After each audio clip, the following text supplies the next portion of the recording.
2017 থেকে 2021 সালে ট্রাম্পের প্রথম মেয়াদে যুক্তরাষ্ট্র ইরান সম্পর্কে তুমুল উত্তেজনা দেখেছে বিশ্ব। ট্রাম্পের আমলে ইরানের এলিট কুদস ফোর্সের প্রধান মেজর জেনারেল কাসেম সোলাইমানিকে হত্যা করা হয়।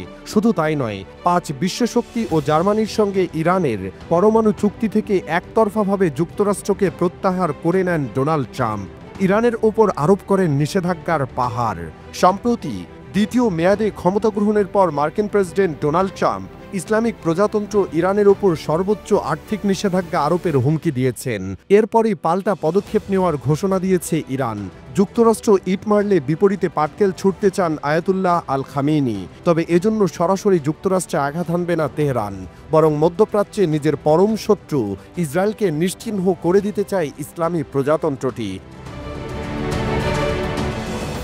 ট্রাম্প ক্ষমতায় আসার আগে গত বছর 2 দফায় ইসরায়েলে বড় ধরনের হামলা চালায় ইরান। দুবারই আকাশপথে চালানো এই হামলায় অপ্রস্তুত হয়ে গিয়েছিল ইসরায়েল।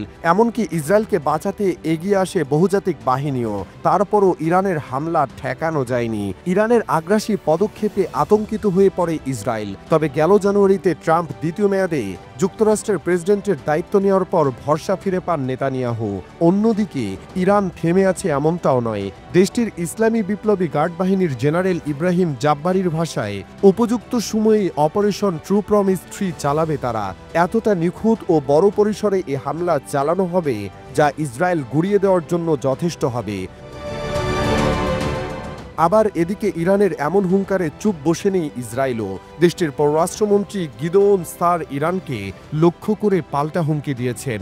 মাইক্রো ব্লগিং সাইট এক্সে এক পোস্টে তিনি লিখেন, ইহুদি জনগণ যদি ইতিহাস থেকে কিছু শিখে থাকে তা হলো, যদি আপনার শত্রু বলে যে তার লক্ষ্য আপনাকে ধ্বংস করা, তাকে বিশ্বাস করুন, আমরা প্রস্তুত। বিশেষজ্ঞরা বলছেন, ইরানের পক্ষ থেকে হামলার এই হুমকি গুরুত্বের সঙ্গে নেওয়া উচিত। ইরান ও তার মিত্র ফিলিস্তিনি যোদ্ধাদের হুমকি গুরুত্বের সঙ্গে নেওয়া হলে 7 অক্টোবরের হামলা ঠেকানো যেত। শুধু ইসরায়েলকে গুড়িয়ে দেওয়াই নয়, ইরানের মিত্র ইয়েমেনকেও যুক্তরাষ্ট্র কিছু করতে পারবে না বলে হুঁশিয়ারি উচ্চারণ করেছেন জাব্বারি। এর আগে ট্রাম্প ইয়েমেনের বিদ্রোহীদের দেখে নেওয়ার হুমকি দিয়েছিলেন।